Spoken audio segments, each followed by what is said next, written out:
प्राय स्क्रिप्टेड खालामनानै हरो खोमा लिरनानै हरो दिनै जों बेखौ सानबाय प्रमद बर'आ सिडली समस्तियाव बे 4 बोसोर 6 मासाव मा खामानि मावखो जेबो कन्ट्रिबिउसन गैयाब्ला बे पार्टिनो मानो भट होनो सिमां मोगथां बायदिसो मोनलायलांबाय आं एक्चुअली माने मोनसेनि उनाव मोनसे जाथायनि फारसे सरसा जाबाय थाफुनाय समाव आरो मोनसे भाइरेल थारैनो नोंथांमोना नुनो हाबाय बिक्रम दैमारि आदानि बिबुंथिखौहाय दाना नोंथांमोना कास्टम बसुमतारी आदानिखौ दिन्थिनो नागिरदों आरो बिथाङा जा फोरमायदों बेबो जोबोद रोखा माने मोनफा खोथायावहाय सैथो दं जितु दिनैनि समाव बिथांमोननि जि मावखुलि जेराव बिथांमोना दिनै जिरायनानैहाय जनानैहाय खामानि मावनो हानाय खाबुखौ जे मोनदों दिनै राजखान्थिनि थाखाय जे हांखुर जादों बयबो बेखिनि मोनथायखौहाय दिनै सोर लाबोनानै होनाय आं अलरेडि गोबांथार भिडिअ नोंथांमोनजोंहाय बे खोथानि बे टपिकनि फारसे गोबांथार बाथ्रा सावरायबाय दिनै जोङो गावजों गाव नेरलायलायबाय थादों दिनै राजखान्थिनि गाज्रिखौनो होननांसिगोन गाज्रिखौ नागिरनानै दिनै जोङो गावजों गाव नेरलायदों दिनै जोङो पलिटिक्सखौहाय सोलोंनायनि गेजेरजों दिनै गोबाङानो रोंबायबो बायदिसिना खोथा बे खोथा बाथ्राखौबो दिनै ओरैबायदि बेलेग सेन्सआव लांबाय जोंहा आफादगिरिया जायनिफ्राय जोङो बे जिनिसखौहाय एक्सपेक्ट खालामा जायनिफ्राय जोङो मोजां बिथोनसो मोनजानो लुबैयो जाय आफादखौ दिनै जोङो बुंब्ला दाय जागोन दिनै जाय आफाद गोथार आफादखौहाय बेबायदि दैदेनगिरिया जुदि सामलायबाय थायोब्ला खैफोदाथ' जोंनि गेजेरावहाय साग्लोबजोबनानै दंखायो नाथाय बे आरोबाव बांसिन गोब्राब जानो थांगासिनो दं बेखायनो जोङो सम थासेयाव माखासे खोथाफोरखौहाय बुजिना लानांगोन आरो मोजां गाज्रिखौ सायख'नानैहाय बबे लामाया साबसिन जागोन जों बेखौ बासिना लानो रायजोखौ दा आं गोबांथार बाथ्रा बुंनो सानाखै नाथाय दिनै जे बाथ्राया ओंखारदों बे ओरैबायदि समाव ओंखारदों जेब्लानाखि जोङो खोनादोंमोन बा बिथांमोननिफ्राय जोङो खौसे जाजानाय बिथांमोना जे हास्थायनाय बे सिमांखौसो जोङो लानानैहाय बोरै आवगायलांगोन होननानै सिन्था खालामफुबाय थानाय समावनो दिनै जाय खावलायगिरि बिथांनिफ्राय जुदि बेबायदि राव खोनायोब्ला दिनै सोरनिबा फारसे जानानै सोरखौबा पार्सनेलिटि खालामनानैहाय दिनै गावजों गाव जुदि नेरहोलायनाय बिथाङा जुदि सिन्था खालामदोंमोनब्ला बे थारैनो जोबोद दुखुनांथाव बाथ्रा जादों आरो बेनिख्रुइ माबायदि एग्जाम्पल दिनै जोङो नागिरबावनांगौ दिनै गोबांथार जोङो बेबायदि जाहोन मोनबाय जेरावनाखि दिनै जोङो सोंखारिनो सानाब्लाबो दिनै समावहाय गोबांथार सोंखारिनो गोनां जाबाय थादों बे रायखांजाबाय थादों आरो बे गले बे खोथा सावरायफ्लेबाय थाजादों जे दिनै एबसुआनो इउपिपिएल नामा इउपिपिएलआनो एबसु नामा दिनै इउपिपिएल पार्टिया एबसुनि बिथोन बायदि सोलियो नामा अब्ला जन काजी आदा बुंनाय बायदि हाग्रामा महिलारि सार बिथाङा जे सन्देह खालामनाय बा बिथाङा जे बुंनाय इउपिपिएलखौ आबसुआसो सालायो होननाय बाथ्राया मोगथाङावनो दिनै नुजाथिमारबायना आरो बिनिख्रुइ सिगांबो गोबांथार बेबायदि माखासे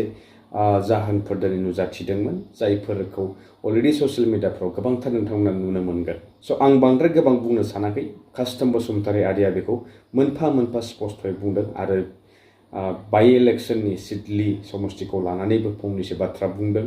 जे रायजो राजाफ्रा बबेथिं थांनांगौ आरो मानो थाखाय थांनांगौ आरो मानो सापर्ट खालामनांगौ बे बाथ्राखौ बिथाङा बे भिडिअनि गेजेरजों बुंलांदों स' आं नोंथांमोननो बेखौ दिन्थिलांनो होननानै आखायाव लाबाय स' बिदिब्ला नोंथांमोना भिडिअखौ जोबजासिम नायलांदो आसा खालामदों बेबायदिनो मोजां कन्टेन्ट नोंथांमोननि गेजेराव आं लाबाय थागोन लोगो मोनसिगोन नेक्स्ट भिडिअ टिल देन स्टे टिउन्ड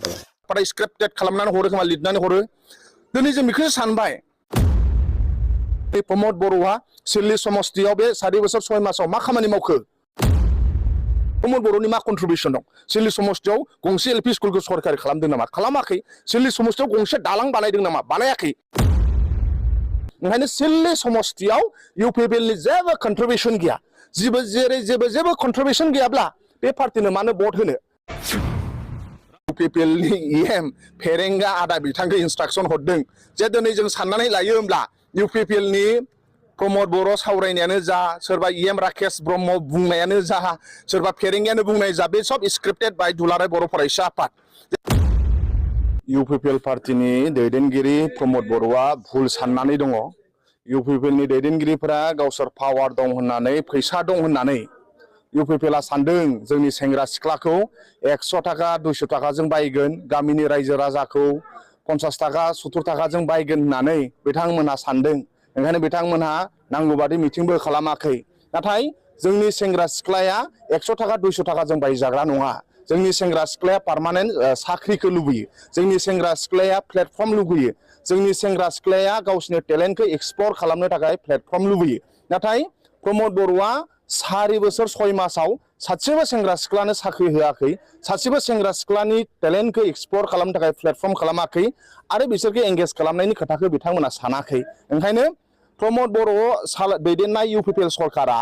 बे 4 बोसोर 6 मासाव जेरैबायदि बिथांमोना गोरोन्थि मावबाय जोंनि लाइमोनफोरा दुखु दाहायाव दं आबादारिफोरा दुखु दाहायाव दं फोरोंगिरिफोरा भेन्सार स्कुला सरकारि जायाखै कन्ट्रेक्टरफोरा खामानि मोनाखै ओंखायनो बिथांमोनहा रागा जोंजोबनानै दङ मोनफ्रोमबो थाखोनि सुबुंफोरा रागा जोंजोबनानै दं लाइमोनफोरा साख्रि बाख्रि मोनैनि रागा आरो कन्ट्रेक्टरफोरा खामानि मोनैनि रागा आबादारिफ्रा गामियाव बे 4 बोसोर 6 मासाव सासेबो आबादारिनो इरिगेसन प्रजेक्ट मावनानै होआखै गलादारियानो जा बिजनेसमेनानो जा बिथांमोनहा बिराद रागा जोंनानै दङ ओंखायनो मोनफ्रोमबो थाखोनि सुबुंफ्रा दिनै प्रमद बर' होनब्लानो आंगायनाय जाबाय इउपिपिएल होनबानो आंगायनाय जाबाय ओंखायनो दा सेंग्रा सिख्लाफ्रा जानजि खाफ्रादों आरो सिल्ली समस्तिनि जे बाइ इलेक्शननि रायजो राजा बिथांमोनहा नेनानै दङ बिपिएफनो भट होगोन हाजारखि इउपिपिएलआ आवगायनि बादि जेरै एमपि इलेक्शनाव मालाबा फैसायाव उन्दुनाय आरो मालाबा मोदोम सायाव फैसा जेरैबायदि भाइरेल जादोंमोन बिथांमोना जेरैबायदि फैसाजों बायग्लुंजोबनानै रायजो राजानि भटखौ बायनो सानदों एबा सिल्लीनि बाइ इलेक्शनाव बे फैमाल जागोन मानोना मानाव गेदेर हाग्रामा महिलारि सारखौ सरकाराव लाबोफिननानै आरो जेरैबायदि डेभेलपमेन्ट जानांगौ बेखौ लुबैफिनो आरो बिनि जागायनाया बाइ इलेक्शननिफ्रायनो जागायगोन बाइ इलेक्शनाव रायजो राजाफ्रा मा होनो फिन खुद्रि सारनाय आरो रागा बे 4 बोसोर 6 मासनि जि रागा बेखौ इउपिपिएलनि एगेन्स्टआव दिन्थिगोन आरो जोंहा फोथायनाय दङ स्विथव बसुमतारी बिथाङा उपेन्द्रनाथ ब्रह्म जोंनि बर' हारिनि बिफा बड'फाजों समान समान खामानि मावबोनाय बिथाङा स्पक पार्सनमोन बिथाङा मिडियाखौ नायोमोन आरो बिथाङा गोबां कन्ट्रिबिउसन दङ ओंखायनो स्विथव बसुमतारीनो भट होगोन बेखौ साफ्रोमबो सिल्लीनि रायजो राजाया जानजि खाफ्राबाय ओंखायनो जोंहा फोथायनाय दङ जे सिल्लीनि रायजो राजाया जेरैबायदि खस्थ' बे आइफवालि दालां बे आइफवालि दालांखौबो मानाव गेदेर हाग्रामा महिलारि सारासो लुनाय आरो लामा दालां जेबो गैयामोन सिल्ली समस्तियाव गोलैनाय बेफोरखौ मोनफ्रोमबो मानाव गेदेर हाग्रामा महिलारि सारासो लुजोबनाय दिनै प्रमद बर'आ सिल्ली समस्तियाव बे 4 बोसोर 6 मासाव मा खामानि मावखो बिथांमोना लामा दोंसे इभिडेन्स लामा दोंसेबो गैया स्कुल गंसेबो गायसनाखै सासेबो मानसिनो साख्रि होआखै बे सिल्ली ओनसोलनि सासेबो कन्ट्रेक्टरनो खामानि होआखै ओंखायनो सिल्ली समस्तियाव इउपिपिएलनि जेबो कन्ट्रिबिउसन गैया जेबो कन्ट्रिबिउसन गैयाब्ला बे पार्टिनो मानो भट होनो ओंखायनो नाथाय हाग्रामा महिलारि सारना बिराद कन्ट्रिबिउसन दं सिल्ली समस्तियाव हाग्रामा दालांखौ हाग्रामा महिलारि सारा बानायनाय